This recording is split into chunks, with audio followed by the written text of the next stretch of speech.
اب قاری صاحب نے اگر کسی بچے کو صفحہ پڑھایا ہے نا، اس کا خون شامل ہے، اس کی زندگی کی روح شامل ہے اس صفحے کے اندر، تو کافی تو یہی تھا کہ وہ 4 بچوں کو سبق پڑھا دیتا۔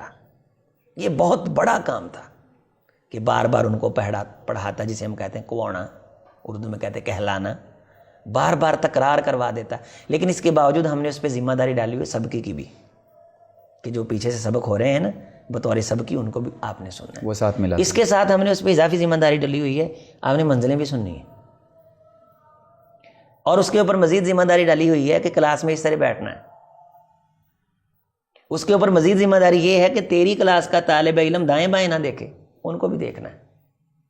اس کے اوپر مزید ذمہ داری ڈالی ہوئی ہے کہ اگر کسی بچے کی لفظی غلطی آ گئی، وہ تو کبیرہ گناہ ہے، ہم بھی اسے سمجھتے ہیں، اور اگر اس کی اعرابی غلطی کے ساتھ ساتھ لحن خفی کی غلطی آتی ہے تو وہ بھی ناقابل برداشت ہے، اس نے کان اس طرف بھی رکھنا ہے۔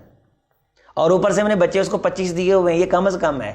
اللہ، زیادہ سے زیادہ تو مجھے یہ بھی ایک ادارے کے بارے بتایا گیا کہ وہاں کے قاری صاحب ہیں، ایک استاد ہیں، اور ان کے پاس 100 بچہ ہے، 100 بچہ ہے۔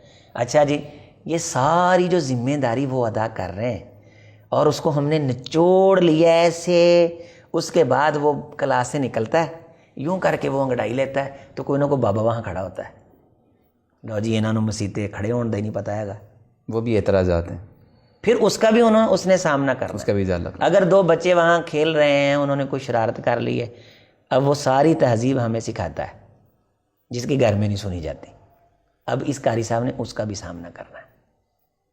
پیچھے اس کے بچے ہیں، وہ تو چلو پتہ نہیں ہیں کہ نہیں ہیں، پتہ نہیں یہ بیچارہ انسان بھی ہے کہ نہیں، ہمارے معاشرے کا یہ المیہ ہے نا، کو پیچھے اس کے معاملہ وہ بھی اس نے دیکھنے کہ نہیں دیکھنے۔ فون آ گیا، والدہ کا آ گیا، بہن کا آ گیا، بیٹے کا آ گیا، فون کیوں سنیں؟ بالکل اجازت نہیں ہے ہمارے اس معاشرے میں اس چیز کی۔ دے کیا رہے ہیں بھائی؟ سونے کی چڑیا دیتے ہو ہر مہینے؟ نو نو نو، اسی تو اجر دے ہی نہیں سکتے، اجر اللہ تعالیٰ نے تانوں جنت ہی دینا ہے۔ بھئی اللہ کے بندو، جو تم نے اس کو پیسے دینے وہ تم نے دوزخ میں جانے کے لیے دینے، تو تم نے بھی پیسے دے کے جنت ہی جانا ہے نا۔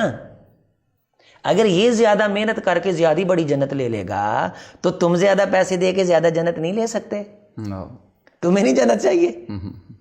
اگر اس نے اللہ کی رضا کے لیے قرآن پڑھانا ہے تو تم نے اس کی خدمت نواز شریف کو راضی کرنے کے لیے کرنی ہے۔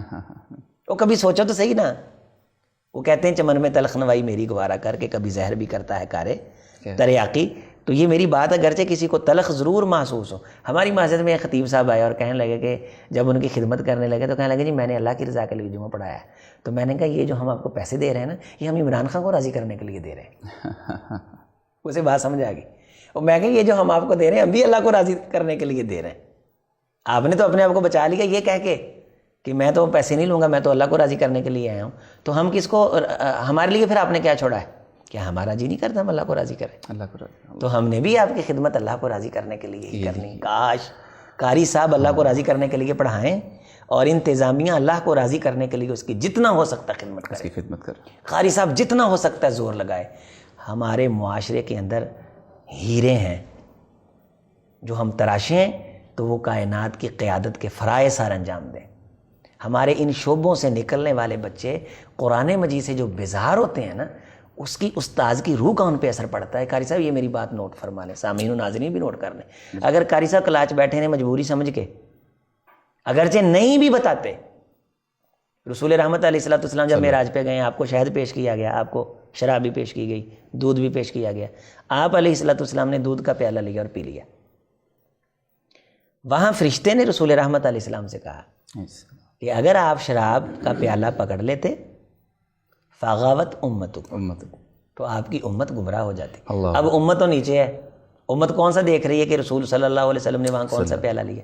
استاد 7 پردوں کے اندر بھی بیٹھا کوئی سوچ رہا ہو نا، اس کے اثرات طلبہ پہ پڑتے ہیں۔ وہ صبح بھی بیزار، دوپہر کو بھی بیزار، شام کو بھی بیزار، قرآن پڑھا رہا ہے، ڈنڈا ہاتھ میں پکڑا ہوا ہے۔ جب وہ خود خوش نہیں ہے قرآن کی خدمت کر کے، تو اس کے سامنے بیٹھے ہوئے بچے اس پر اچھے اثرات نہیں مرتب۔ وہ قرآن مجید پڑھیں گے ضرور، لیکن قرآن مجید دل سے نہیں پڑھیں گے، روح سے نہیں پڑھیں۔ روح سے نہیں پڑھیں گے. ہم نے اس کی روح کو بے چین کیا ہوا ہے, مضطرب کیا ہوا ہے, منتشر الخیال کیا ہوا ہے. کبھی وہ ادھر دیکھتا ہے, کبھی ادھر دیکھتا ہے, اور کبھی وہ گھر کو سوچتا ہے, کبھی معیشت کو سوچتا ہے, کبھی اپنے فیوچر کو سوچتا ہے, اور بیٹھا ہے سامنے, تھوڑی دیر کے بعد وہ پھٹی کھڑکا دیتا ہے, بچے یوں یوں کر کے ہل لیتے ہیں, اور پھر ایسا وہ اوپر چھا کر کے بیٹھا ہے کہ جس طرح نعوذ باللہ بچے قرآن مجید نہیں پڑھنے آئے, جیسے کوئی سزا بھگتنے آئے ہوئے. ٹانگ سیدھی نہیں بچہ کر سکتا. کیوں بھائی, تم نے گوڈے پہ کیوں بٹھانا؟ یہ کس نے یہ طریقہ ایجاد کیا ہے؟ تو آپ بچوں کو بھی ریلیکس رکھیں, خود بھی ریلیکس رہیں. یہ سب کچھ تب ہوگا جب ہم ایک دوسرے کے درد کو محسوس کریں گے. قاری صاحب جو ہیں ہمارے شعبہ حفظ کے اساتذہ ہیں, ہمارے سر کا تاج ہیں, ان کا درد ہمارے دل میں ہے. ہم یہ چاہتے ہیں کہ ہم ان کے بارے کوئی نہ کوئی لوگوں کو بریف کریں, لوگوں کی رہنمائی کریں, اور ان کے وظیفے کے بارے ہم ایک باقاعدہ مہم چلائیں. ان کے وظیفے کے بارے ایک مہم چلائیں, ان کی خدمت کے بارے, ان کے حق الخدمت کے بارے ایک مہم چلائیں. اب جس کو 2 جملے کہنے آ جاتے ہیں, اس نے تو وہاں بھی پروگرام کیا, قاری صاحب وہاں سے 5000 مل گیا, وہاں سے بھی 10000 مل گیا, رنگ برنگے کھانے بھی کھا لیے.